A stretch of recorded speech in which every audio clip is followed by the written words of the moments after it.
Kau duduk di seberangnya. Ruangan itu remang-remang, hanya diterangi seberkas cahaya bulan yang menerobos jendela tinggi bergaya gotik. Ia tersenyum. Kata-katanya manis seperti madu yang menetes perlahan. Ia bilang ia mengerti, tapi ada sesuatu yang salah. Udara terasa berat, dingin, ada getaran aneh yang tidak bisa kau jelaskan. Perutmu terasa melilit, instingmu bagian purba dari dirimu berteriak, tapi kau menyuruhnya diam. Kau lebih memilih untuk percaya pada kata-katanya. Karena kata-kata itu logis. Kata-kata itu aman. Ini bukan pertama kalinya. Kau sering merasakan disonansi ini. Jurang antara apa yang dikatakan dan apa yang kau rasakan. Kau mulai mempertanyakan kewarasanmu sendiri. Mungkin kau terlalu sensitif. Mungkin kau hanya berimajinasi. Berhenti. Ini bukan imajinasi, ini adalah persepsi. Kau sedang membaca pesan tersembunyi. Selamat datang di teater pikiran. Di sini kata-kata hanyalah properti panggung. Naskah yang sebenarnya ditulis oleh tubuh. Otak kita memiliki dua sisi yang berperang. Neokorteks, sang pembohong yang fasih. Ia merangkai kata, membangun alibi, menciptakan fasad. Lalu ada sistem limbik, otak primitif.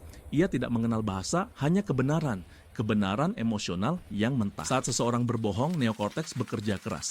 Tapi sistem limbik membocorkan kebenaran melalui celah-celah kecil. Bocoran inilah yang kita sebut bahasa tubuh. Itu bukan kebetulan, itu psikologi. Mari kita lihat lebih dekat.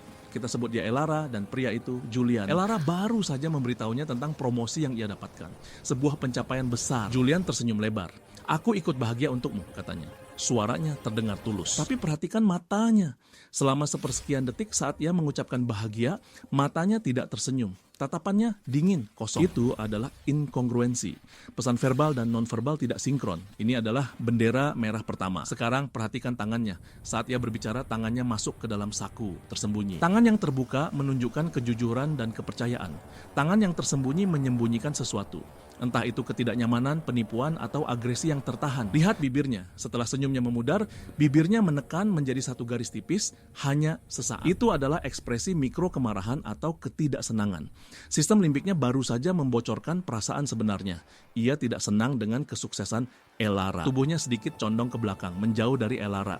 Jarak yang ia ciptakan bukan fisik, tapi emosional. Dan yang paling penting, perhatikan kakinya. Kakinya tidak mengarah padanya. Kakinya mengarah ke pintu keluar. Tubuh bagian bawah dikendalikan oleh otak primitif. Kaki tidak berbohong. Kakinya ingin pergi. Semua ini terjadi dalam beberapa detik. Serangkaian bocoran kecil dari alam bawah sadarnya. Elara tidak memprosesnya secara sadar, tapi instingnya merasakannya. Itulah mengapa ia merasa tidak nyaman. Selama bertahun-tahun ia mengabaikan bisikan ini. Ia membiarkan logika Julian menenangkannya. Ia hidup dalam kabut yang diciptakan oleh kata-katanya, mengabaikan badai yang ditunjukkan oleh tubuhnya. Tapi tidak lagi. Malam ini sesuatu berubah. Ia memutuskan untuk melihat. Ia berhenti mendengarkan kata-kata Julian. Ia mulai mengamati. Benar-benar mengamati. Ia melihat senyum yang tidak sampai ke mata. Ia melihat bahu yang tegang. Ia melihat penghalang tak kasat mata yang dibangun oleh postur tubuhnya. Setiap kebohongan kecil, setiap emosi yang ditekan, sekarang terlihat jelas baginya. Seperti tulisan di dinding. Topeng itu mulai retak. Bukan di wajahnya, tapi di benak Elara. Realitas yang ia bangun runtuh. Ia tidak menuduh. Ia tidak berteriak. Ia hanya mengajukan satu pertanyaan tenang. Kau bilang kau bahagia, Julian? Katanya, suaranya mantap. Tapi kenapa tanganmu terkepal begitu erat di dalam saku? Hening untuk sesaat, seluruh kepalsuan itu runtuh. Fasad itu hancur. Ia tidak menjawab. Ia tidak perlu.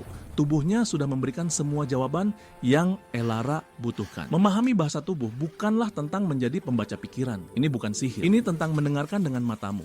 Ini tentang mempercayai getaran yang kau rasakan, yang seringkali kau abaikan demi kata-kata yang sopan. Instingmu adalah pikiran bawah sadarmu yang bekerja, menghubungkan titik-titik yang tidak dilihat oleh pikiran sadarmu. Jangan takut pada apa yang akan kau temukan. Kebenaran, bahkan yang paling tidak nyaman sekalipun, adalah sebuah pembebasan. Ini memberimu kekuatan, bukan untuk memanipulasi, tapi untuk melindungi, untuk menavigasi dunia yang penuh dengan topeng. Jadi lain kali kau merasakan getaran itu, jangan abaikan, lihat lebih dekat, dengarkan keheningannya.